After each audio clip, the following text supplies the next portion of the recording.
ni timu yetu ya mpira.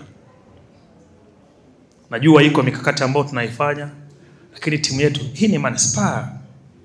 Halafu inatajwa Geita ya madini, Geita ya watu wenye uwezo, Geita ya watu ambao wanaweza wakasapoti, Geita ya watu ambao wanaweza wakafadhili, Geita ambao wanaweza yani tukaamua tu tumwache Geita Gold kwa sababu wanaonekana anatuchelesha, tukapata watu majanti wengine wakatufadhili, tukaenda na timu yetu. Watu wanapenda mpira. Basi mimi niwaombe sana.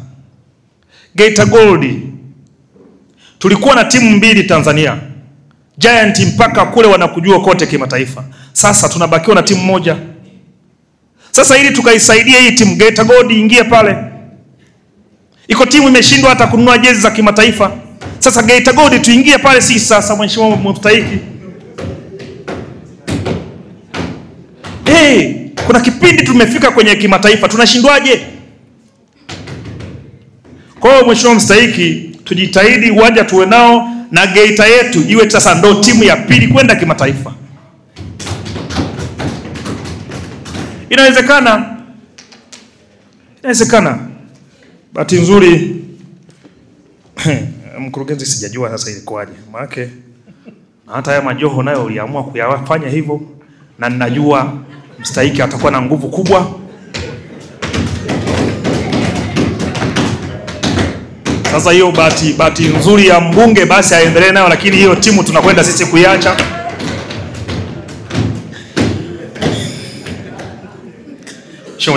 Mheshimiwa mstahiki, nakushukuru sana kwa nafasi hii. Niwatakie kila laheri. Ukweli chama sisi tuko pamoja na halmashauri, tutaendelea kuwasapoti, madiwani tutawasapoti. Mheshimiwa mstahiki, nashukuru sana kwa nafasi hii. Kwa kuwa mgombea aliyoko hapa mbele ndiye mmoja wa waasisi wa timu yetu ya mpira wa Geita, na kwa sasa timu yetu tulishaikimbiza inachezea mpira kwenye uwanja wa Nyankungu, na tunao uwanja wetu wa mpira ambao ulishashindikana, na yeye kufikia kuomba nafasi hii, yote haya alikuwa anayaona.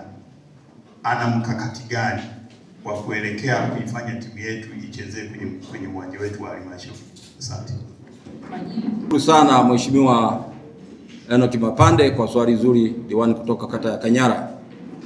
Kwanza kabisa ni kuhakikishie, kwanza niseme mpaka sasa hivi iko kwenye kiwanja cha halmashauri, japokuwa kiko chini ya shule ya wasichana Nyankumbu Girls.